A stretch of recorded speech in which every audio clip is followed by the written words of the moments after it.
L'assaut déclenché à 4h20 cette nuit et poursuivi sur 2 appartements mitoyens a donc été mené par les hommes du RAID, épaulés par ceux de la BRI pour les 2 appartements mitoyens.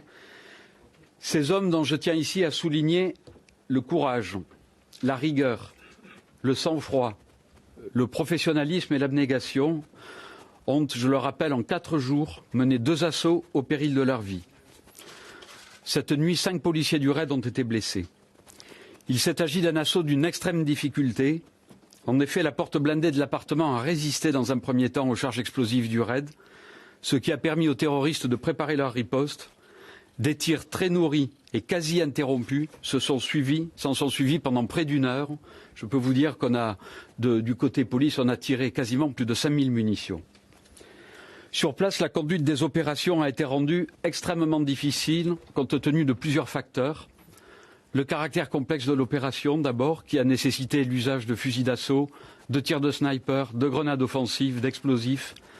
Le fait qu'au moins un terroriste se soit fait exploser. La destruction partielle à l'intérieur de l'immeuble et l'effondrement du plancher du 3e étage. Et enfin, l'état des corps ou des débris de corps qui nécessitera de nombreux examens de police technique et scientifique. Vers 4h45, le RAID est parvenu à interpeller dans leur zone d'intervention 3 individus dont un était blessé par balle au bras. Ces 3 hommes ont été immédiatement placés en garde à vue et leurs identités sont en cours de vérification. Je n'en sais donc pas plus maintenant. Je ne peux donc vous communiquer aucun élément les concernant pour l'instant. Une explosion a ensuite retenti, révélant la commission d'une action kamikaze. Un corps criblé impact a ainsi été découvert dans les décombres de l'immeuble. L'état du corps ne permet pas non plus à ce stade de l'identifier. Les premiers éléments de l'enquête et de l'intervention des policiers en notre possession nous ont laissé à penser que l'explosion était consécutive à une femme ayant activé son gilet explosif. Ce point devra cependant être vérifié, je le rappelle, par l'examen des corps et des débris de corps, ainsi que par toutes les opérations de police technique et scientifique qui doivent être réalisées. Comme je l'indiquais tout à l'heure et je le répète, les constatations dans l'immeuble sont extrêmement délicates. Et à l'heure où je vous parle, je ne suis pas en mesure de vous donner un bilan précis du nombre définitif et des identités des personnes décédées, si ce n'est qu'il y a au moins 2 morts et les constatations prendront certainement un peu plus de temps que prévu, puisque l'immeuble menaçait sur certaines parties de s'effondrer, qu'il a fallu ralentir les constatations pour pouvoir étayer certaines parois, pour permettre aux enquêteurs de travailler en toute sécurité.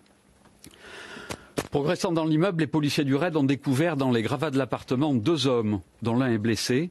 Ces 2 individus ont eux aussi été immédiatement placés en garde à vue. D'autres opérations, je vous l'ai dit, ont été simultanément menées dans un appartement rue Carnot à Saint-Denis, au domicile d'un individu identifié comme étant au contact du commando et susceptible d'avoir fourni l'appartement de la rue Corbillon. Cet appartement était vide de tout occupant. Cependant, ce suspect, qu'on a vu à plusieurs reprises à la télévision, a été interpellé sur la voie publique à proximité immédiate de l'appartement conspiratif de la rue Corbillon, ainsi qu'une femme qui était alors à ses côtés. Je souligne que la perquisition effectuée dans cet appartement n'a amené la découverte d'aucune arme ou explosif pour le moment.